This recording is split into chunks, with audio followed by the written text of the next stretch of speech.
আল্লাহ পাক রব্বুল আলামিন কুরআনুল কারীমের মধ্যে বললেন ওয়া ইযা কুরিয়াল কুরআনু ফাসতামিউ লাহু ওয়া আনসিতু লাআল্লাকুম তুরহামুন। আল্লাহু আকবার। সূরা আয়াত নম্বর 204। আমার আল্লাহ পাক রব্বুল আলামিন ডাকতে বলে, হে বান্দা বান্দিরা শোনো, আমি আল্লাহর কোরআন থেকে আমি আল্লাহর গুণগান যখন তোমাদের সামনে গাওয়া হবে, চুপ করে মনোযোগ সহকারে তা শ্রবণ করবা। আমি আল্লাহ তাআলার রহমত তোমাদের জন্য, জোরে বলি সুবহানাল্লাহ। আমার আল্লাহ পাক রব্বুল আলামিন আরো বললেন সূরা জুমার আয়াত নম্বর 18। আল্লাহ পাক রব্বুল আলামিন বললেন, আল্লাযীনা ইয়াসতামিউনাল কাওলা ফায়াত্তাবিউনা আহসানাহু উলাইকাল্লাযীনা হাদাহুমুল্লাহু ওয়া উলাইকা হুম উলুল আলবাব। আল্লাহু আকবার। আল্লাহ পাক রব্বুল আলামিন বললেন, যখন তোমাদের সামনে কোরআন পাঠ করা হয়, কোরআনে আলোচনা করা হয়, চুপ করে মনোযোগ সহকারে তা শ্রবণ করো। উলাইকাল্লাযীনা হাদাহুমুল্লাহ, আমি আল্লাহ তোমাদের জন্য হিদায়াতের রাস্তা সহজ করে দেব। ওয়া উলাইকা হুম উলুল আলবাব, যারা কোরআন থেকে উত্তম কথা, ভালো কথা, সহি কথা নিজের জিন্দেগিতে মেনে নেয়, গ্রহণ করে, আমি আল্লাহ বললাম তারাই হলো সকল বুদ্ধিমান। জোরে বলি সুবহানাল্লাহ। তাহলে বাবাজিরা, আল্লাহ পাক রব্বুল আলামিন বললেন, যারা কেবলমাত্র আমি আল্লাহর এই কোরআনের কথাগুলো যাচাই করে বাছাই করে নিজের জীবনের সঙ্গে মিলিয়ে নেয়, গ্রহণযোগ্য দেয়, যারা এই কথাগুলোর মধ্যে প্রাধান্য দেয়, যারা এই কথাগুলো মানে, আল্লাহ পাক রব্বুল আলামিন বললেন তাদের জন্য আমি হিদায়াতের রাস্তাটা সহজ করে দেব। হিদায়াত হলো কি? হিদায়াত হলো জান্নাতে একটি দল। জোরে বলি সুবহানাল্লাহ। উলাইকা হিজবুল্লাহর মতে হিদায়াত করেন আল্লাহ পাক রব্বুল আলামিন। যদি আপনাকে আমাকে হিদায়াতের রাস্তা পরিষ্কার করে দেয়, রাস্তা খুলে দেয়, পৃথিবীর কোনো শক্তি নাই ওই রাস্তাটা বন্ধ করতে পারে। কথা বলেন ঠিক কি না? কেউ পারবে না। কিন্তু আল্লাহ পাক রব্বুল আলামিন বলে, বান্দারে, আমি আল্লাহ তোমাদের জন্য হিদায়াতের রাস্তা কেবলমাত্র তখনই খুলে দেব যখন তোমার দ্বারা আমি আল্লাহর হুকুমগুলো পালন হবে, যখন তোমার দ্বারায় আমি আল্লাহর বিধানগুলো প্রতিষ্ঠিত হবে, যখন তোমার দ্বারায় আমি আল্লাহর গুণগান মানুষের কাছে পৌঁছবে, তখন আমি আল্লাহ তোমার উপর খুশি হয়ে এক নয় দুই নয় তোমার জন্য কয়েকটি হিদায়াতের দরজা আমি আল্লাহ খুলে দেব। জোরে বলি সুবহানাল্লাহ। এবার এখান থেকে বোঝা যায়, আর যারা এই কথাগুলো মনোযোগ দিয়ে শোনে না, যারা কোরআনের কথাগুলো শুনতে পারে না, যারা কোরআনের কথাগুলো বলার সময় গল্প গুজব করে, ডান বা নজরিত করে, হুজুরের দিকে খেয়াল থাকে না, কান পাতার দিক থাকে না, এরকম অবস্থা নিয়ে যদি আপনি আমি কোরআন শুনি, তাহলে আপনি আমি তো উত্তম বান্দা হতে পারবো না, বুদ্ধিমান হতে পারবো না। আজকে আমাদের দেশে বুদ্ধিমানের কোনো বুদ্ধিজীবীর কোনো অভাব নাই, কিন্তু আল্লাহ পাক রব্বুল আলামিন সূরা জুমারের মধ্যে বলে, যারা এই কথাগুলো বেছে নেবে, যাচাই করবে, বাছাই করবে, আল্লাহ নিজেই তাদেরকে একটি সার্টিফিকেট দিল, তারা হলো সকল বুদ্ধিমান। সুবহানাল্লাহ। আমরা নিজেকে অনেকে বুদ্ধিমান মনে করি। পৃথিবীর বুকে আপনি অনেক কিতাব পড়েছেন, বড় বড় ভার্সিটিতে পড়েছেন, ইউনিভার্সিটি পড়েছেন, মদিনা ইউনিভার্সিটিতে পড়েছেন, অনেক কিতাব আপনি পড়েছেন। যদি আপনি কোরআন শিখতে না পারেন, আল্লাহর কাছে আপনি কোনো কিছুই শিখেন নাই। কথা বলেন ঠিক কিনা? এই ইলমটা এমন একটা জিনিস, যদি আপনি হাজার হাজার কিতাব পড়েন, হাজার হাজার বই বস্তু পড়েন, বাংলাদেশের লেখাপড়া যদি শেষ করেন, আর যদি কোরআনের জ্ঞান আপনার ভিতরে না থাকে, আপনি আল্লাহর দরবারে মূর্খ। কথা বলেন ঠিক কিনা? মানুষের কাছে আপনি শিক্ষিত হতে পারেন, কিন্তু আল্লাহর কাছে আপনি মূর্খ। আল্লাহ বলেছেন, সর্বোত্তম সর্বশ্রেষ্ঠ কিতাব হলো আমি আল্লাহর কোরআন। সুবহানাল্লাহ। এই সর্বশ্রেষ্ঠ কোরআন আল্লাহর দেওয়া কিতাব যদি আপনি আমি না পড়তে জানি, না পড়তে পারি, শুদ্ধভাবে যেন কোরআন না পড়তে পারি, তাহলে আল্লাহর দরবারে আপনাকে আমাকে জবাবদাহি করতে হবে। আল্লাহ বলেছেন ওয়ারাত্তালিল কুরআন তারতিলা, হে বান্দা যখন তোমরা কোরআন পড়বা, কোরআন পড়া মানে আল্লাহর সঙ্গে কথা বলা। জোরে বলি সুবহানাল্লাহ। আলহামদুলিল্লাহি রাব্বিল আলামিন। আল্লাহু আকবার। সকল প্রশংসা আল্লাহর জন্য, যিনি আমাদের শাহজাহানের রব। সুবহানাল্লাহ বলেন। এই যে আয়াত তিলাওয়াত করা হলো, আল্লাহর সঙ্গে কথা বলা হলো, পরে আয়াতে আল্লাহ বলেন আর রহমানির রহিম, আমি আল্লাহ পরম দয়ালু, এটা তো আল্লাহর সঙ্গে কথা বলা বলে। তারপরে হলো মালিক ইয়াউমিদ্দিন, আমার আল্লাহ তো বিচার দিনের মালিক। ইয়াকা নাবুদু ওয়া ইয়াকা নাস্তাইন, হে আল্লাহ আমরা তোমার ইবাদত করি, তোমার কাছে সাহায্য চাই। তার আগের আয়াতে আল্লাহ বলল আমি পরম দয়ালু, আগে দয়ার পরিচয় দিলেন, তারপরে চাওয়ার জন্য বললেন। জোরে বলি সুবহানাল্লাহ। এই জন্য আল্লাহ পাক রব্বুল আলামিন বলে বান্দারে, যখন তোমাদের সামনে কোরআন পাঠ করা হয়, আল্লাযীনা ইসতামিউনাল কাওলা, যখন তোমাদের সামনে কোরআন পাঠ করা হবে মনোযোগ লাগাও, কথাগুলো মন দিয়ে শ্রবণ করো। উলাইকাল্লাযীনা হাদাহুমুল্লাহ, আমি আল্লাহ তোমাদের জন্য হিদায়াতের দরজা খুলে দেই। ওয়া উলাইকা হুমুল আলবাব, যারা কোরআন থেকে উত্তম কথা সহি কথা যাচাই করে বাছাই করে নিজের জিন্দেগিতে গ্রহণ করে নেয়, আমি আল্লাহ তাদেরকে একটা সার্টিফিকেট দিলাম, তারাই হলো সকল বুদ্ধিমান। জোরে বলি সুবহানাল্লাহ। এই জন্য আল্লাহ পরম দয়ালু। আল্লাহর ইবাদত করার পরে যদি আল্লাহর কাছে দুহাত তুলে চোখের পানি ফেলে কাঁদেন, আল্লাহ সঙ্গে সঙ্গে ফেরেশতা জিবরাইলকে ডাকতে বলে, জিবরাইল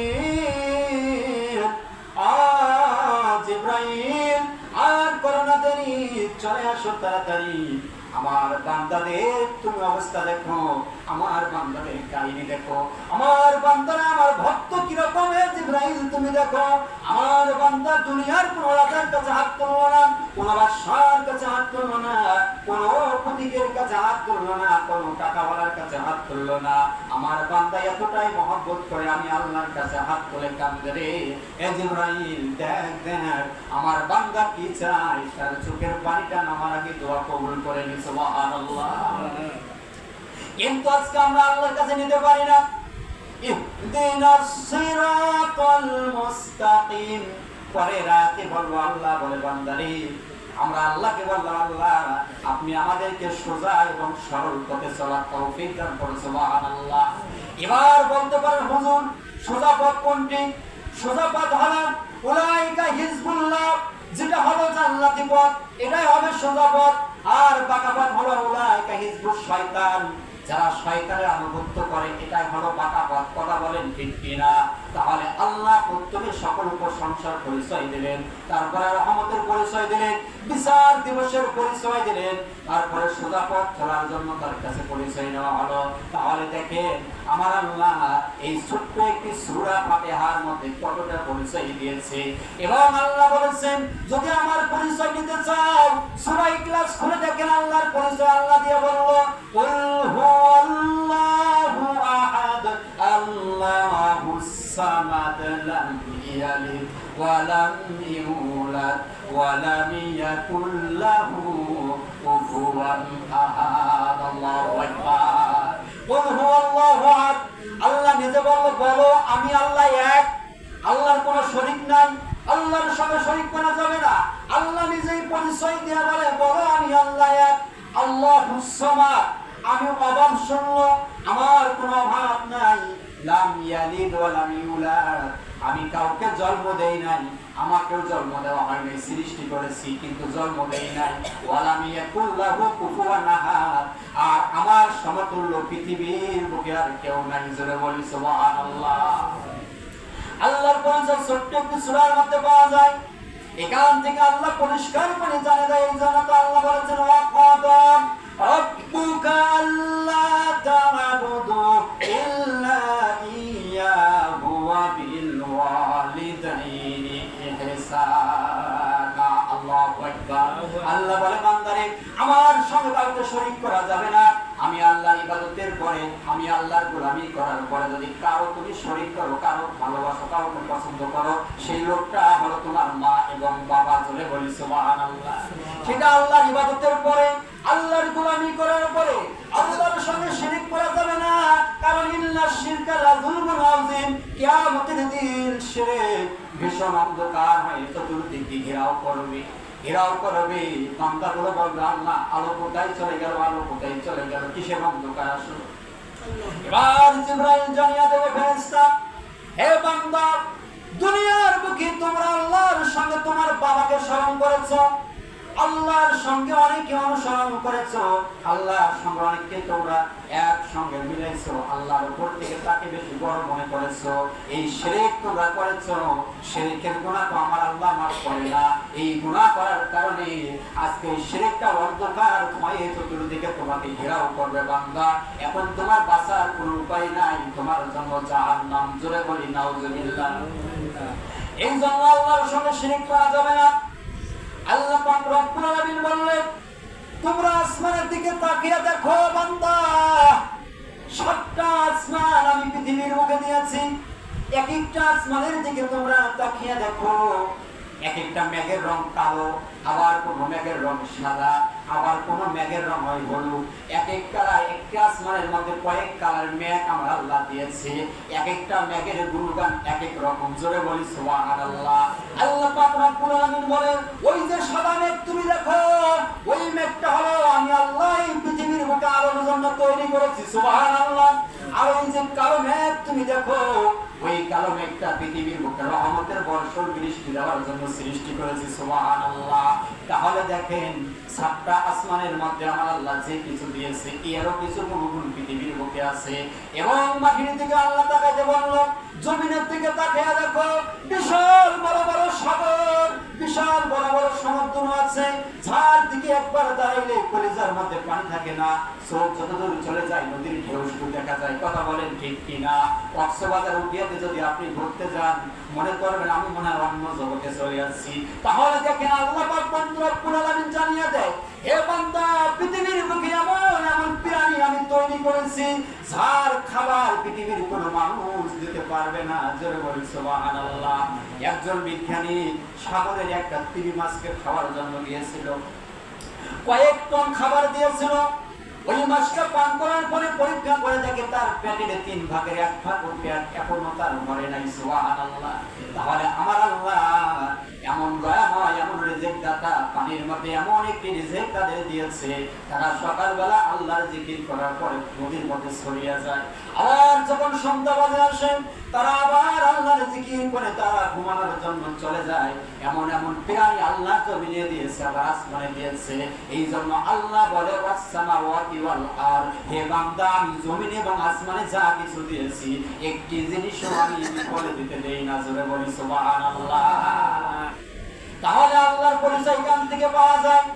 আল্লাহ ডাকতে বলে, বান্দারে, আরো যদি একটু পরিচয় নিতে চাও, তাহলে তাকাও মক্কাতুল মদিনার দিকে, তাকাও মদিনাতুল মুনাওয়ারার দিকে, তাকাও মাকামে ইব্রাহিমের দিকে তাকাও।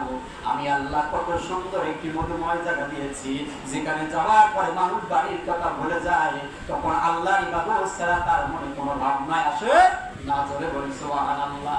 লক্ষ লক্ষ টাকা খরচ করিয়া আল্লাহর রাস্তায় তারা এখানে যায় জিয়ারত করার জন্য। আমার বাবা জিনা, এটাই হলো আল্লাহর রাস্তা, এটাই হলো আল্লাহর বিধান, এটাই হলো আল্লাহর পরিচয়। এই জন্য এখনো সময় আছে। এখন পর্যন্ত আমরা যারা আল্লাহকে ঠিকভাবে চিনতে পারি নাই, অনেকগুলো গুণগান, অনেকগুলো চিত্র আমাদের সামনে আছে, যাদের দিকে তাকাইলে আল্লাহ যে একজন আছে এটা মনে হয়। জোরে বলি সুবহানাল্লাহ।